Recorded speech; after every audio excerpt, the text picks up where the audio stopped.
തിരുവനന്തപുരത്തെ ഗുണ്ട ബിനു, IP ബിനു, നമ്മൾ അയാളുടെ പെർഫോമൻസ് കണ്ട ED ആക്രമിക്കാൻ വേണ്ടിയിട്ട് ഒരു സഞ്ചിക്കകത്തൊക്കെ മുട്ടകളുമായി നിൽക്കുന്നു. മുട്ടയെടുത്ത് ഇങ്ങനെ ചെന്നം പിന്നെ എറിയുകയാണ് ED കാറുകൾക്ക് നേരെ. ഒരു പോലീസുകാരനുണ്ട്, അയാൾ എന്തിനാണോ അങ്ങോട്ടും ഇങ്ങോട്ടും ഓടുന്നു. ഒരാൾ കേന്ദ്ര ഏജൻസിയുടെ വാഹനത്തിന് നേരെ ഒരക്രമി, തിരുവനന്തപുരത്തെ ഗുണ്ട ബിനു എന്നൊക്കെ പറയുന്ന പോലെ അല്ലേ, ഗുണ്ട ബിനു മൊട്ട ബിനു ആയി.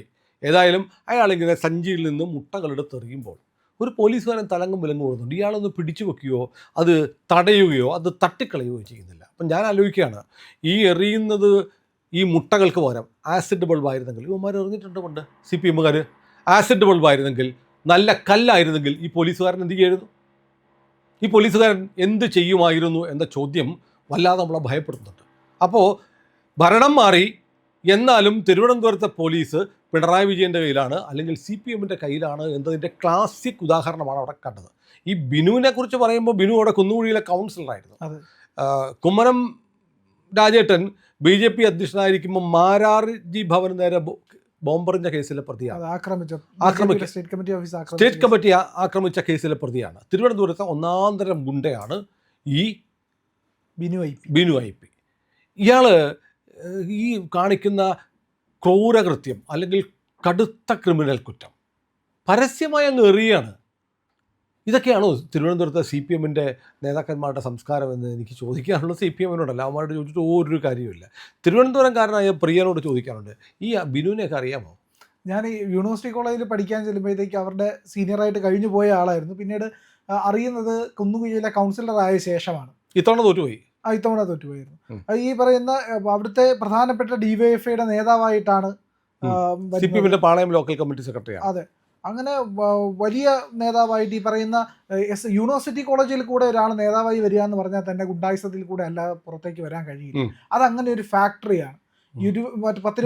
ഉൽപാദന കേന്ദ്രമായിട്ട് അത് മാറിയിട്ട് 10-22 പേരുള്ള 10-22 ഡിപ്പാർട്ട്മെന്റുകളുള്ള ഒരു സർവകലാശാലയുടെ പ്രധാനപ്പെട്ട ഒരു കോളേജ് ഇങ്ങനെ ഇവർ അടക്കി ഭരിച്ച് ഗുണ്ടായുസത്തിന് വേണ്ടി മാത്രം ഉപയോഗിച്ചിരിക്കുക. തല്ലിയാണ് അവിടുത്തെ കുട്ടികളെ സമരത്തിന് ഇറക്കുന്നത്. അത് തുടങ്ങിയിട്ട് ആ കോളേജ് നിർബന്ധിത പിരിവുകളുണ്ട്. ഇവർ SFIയുടെ മാസിക വാങ്ങിക്കാനായിട്ട് മെമ്പർഷിപ്പ് അടക്കം വലിയ പിരിവ്.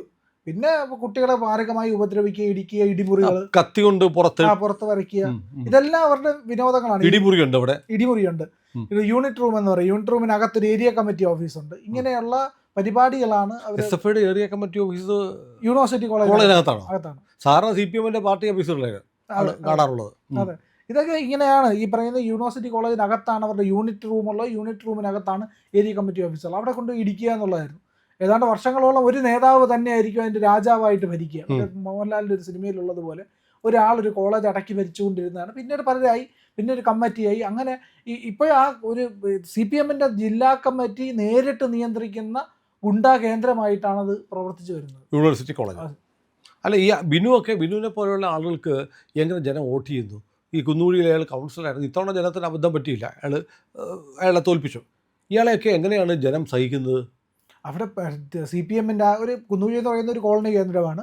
അപ്പോൾ ഈ പ്രദേശമാണ്. ഏത് ഭാഗത്താണ് ഈ കുന്നുകുഴി? ഈ AK സെന്ററിന്റെ പുറകുവശം. അത് ശരി. അതായത് ഗുണ്ടുകാട്, കുന്നുകുഴി ഇതൊക്കെ ചേർന്ന് കിടക്കുന്ന ഒരു പ്രദേശമാണ്. ആ പ്രദേശത്തെ ഭരിക്കുക എന്നുള്ളതാണ്. അവിടെ CPMൻ്റെ കേന്ദ്രമാണ്. CPMൻ്റെ ആൾക്കാരാണ് അവിടെ ഉള്ളത്. അവിടുത്തെ ഗുണ്ടായുസമാണ്. അപ്പോൾ അവർക്കെതിരായിട്ടൊക്കെ അവിടെ വോട്ട് ചെയ്ത് തോൽപ്പിച്ച് കഴിയുമ്പോൾ തന്നെ അവർക്കെതിരെ പ്രശ്നങ്ങൾ വരില്ല. അതുകൊണ്ട് പലരും ഭയന്നൊക്കെ വോട്ട് ചെയ്യും. പിന്നെ അതുപോലെ തന്നെ CPMൻ്റെ ഏരിയ ആയിട്ട് അവർ പിടിച്ചടക്കി വെച്ചിരിക്കും. എല്ലാ കാര്യങ്ങളും അവർക്കൊക്കെ നടത്തിയെടുക്കാമല്ലോ. അല്ല, ഇവരുടെ മുന്നിൽ ശിവൻകുട്ടി ഒരു മാതൃകയായിട്ടുണ്ട്. ഇതേപോലെയുള്ള ഗുണ്ടായുസം നടത്തി വന്ന ശിവൻകുട്ടി കേരളത്തിൽ മന്ത്രിയായി, അല്ലേ? അപ്പോൾ ഈ ബിനുവൊക്കെ നാളെ കേരളത്തിലെ മന്ത്രിയോ സ്പീക്കറോ ചിലപ്പോൾ മുഖ്യമന്ത്രിയോ ഒക്കെ ആയി വന്നാലും അത്ഭുതപ്പെടാൻ പോയില്ല. ഏതായാലും വളരെ ഈ വേദനാജനകമായ ഒരു കാര്യം എന്ന് പറയുന്നത്, ഈ അക്രമം നടത്തുക എന്ന് പറഞ്ഞാൽ നമുക്ക് മറ്റുള്ളൊരു ക്യാമറയ്ക്ക് മുന്നിലൊക്കെ അക്രമം നടത്തുമ്പോൾ ഒരു ചടുപ്പുണ്ടാവും, അല്ലേ? പക്ഷെ ഇതൊന്നുമില്ല. ക്യാമറയുടെ മുന്നിൽ നിർഭയം, ഒരു കൂസലുമില്ലാതെ തൻ്റെ കയ്യിലിരിക്കുന്ന സഞ്ചിയിൽ നിന്ന് ഓരോന്നോരോന്നായി മുട്ടകളെടുത്ത് ഇയാൾ എറിയുകയാണ്. അപ്പോൾ ഈ അണ്ടി ആഫീസിലെ ഗുണ്ട ബിനു എന്ന് പറയുന്ന ആൾക്ക് അല്പം ലെവലേശം നാണവും ലജ്ജയും. ട്രെയിനിങ് ആണ് യൂണിവേഴ്സിറ്റി കോളേജിൽ നിന്ന് കൊടുക്കുന്നത്. SFI കൊടുക്കുന്ന, DYFI കൊടുക്കുന്ന ട്രെയിനിങ് അതാണ്. ഇത്തരത്തിൽ കമ്പും കല്ലും ബോംബും ഒക്കെ എറിയാനുള്ള ട്രെയിനിങ് ആണ് അവിടെ കൊടുക്കുന്നത്. ബോംബ് ഉണ്ടാക്കാൻ പഠിപ്പിക്കും, പെട്രോൾ ബോംബ് ഉണ്ടാക്കണം, ട്യൂബ് ലൈറ്റ് എറിയണം, പോലീസിന് നേരെ കല്ലെറിയണം. ഇതൊക്കെയാണ് അവിടുത്തെ ട്രെയിനിങ്. ഭരണം മാറിയപ്പോൾ ഏറ്റവും വലിയ തമാശ എന്ന് പറയുന്നത്, ഈ സ്പെഷ്യൽ ബ്രാഞ്ച് പ്രവർത്തിച്ചിരുന്ന ഒരാളായിരുന്നു പോലീസ് ഓഫീസേഴ്സ് അസോസിയേഷൻ്റെ പ്രസിഡന്റ് അദ്ദേഹത്തിൻ്റെ വീടിന് തൊട്ടടുത്തുള്ള സ്റ്റാച്യു സ്റ്റേഷനിലേക്ക് മാറ്റിക്കൊടുത്തു. അദ്ദേഹമാണ് ഈ ലോ ആൻഡ് ഓർഡർ സിറ്റുവേഷൻ ഉണ്ടായപ്പോൾ അവിടെ പോലീസിനെ നിയന്ത്രിക്കാൻ ചുമതല ഉണ്ടായിരുന്ന ഇൻസ്പെക്ടർ എന്ന് വെച്ചാൽ CI. അദ്ദേഹത്തിൻ്റെ സുഹൃത്തുക്കളൊക്കെ എന്ന് പറഞ്ഞാൽ ഈ ഗുണ്ടബിനുമൊക്കെയാണ്. അപ്പോൾ പിന്നെ സ്വാഭാവികമായി ഇഡിക്കാർക്ക് അടി കിട്ടാതിരുന്നത് ഭാഗ്യമെന്ന് കരുതുന്നതല്ലേ ശരി. അതെ, അവരുടെ ജീവൻ രക്ഷപ്പെടുത്തിയത് ദൈവം തമ്പുരാനാണ്, ശ്രീപത്മനാഭനായിരിക്കണം. ഏതായാലും ബിനു ഇതൊക്കെ പറഞ്ഞിട്ട് ബിനു പാളയത്തെ ഓഫീസിൽ കയറിയിരുന്നു. ബിനു വിട്ടുകൊടുക്കില്ല എന്ന് പറഞ്ഞു. സത്യത്തിൽ തിരുവനന്തപുരത്തെ പോലീസുകാരെ കുറിച്ച് വലിയ കഷ്ടം തോന്നി. ഒരു DCP, ആസാംകാരനോ മറ്റോ ആയിട്ടുള്ള ഒരു DCP, അദ്ദേഹത്തിൻ്റെ അത് എന്ത് ചെയ്യണമെന്നറിയാൻ പറ്റാതൊക്കെ അദ്ദേഹം നിൽക്കുന്ന കാണുന്നത്.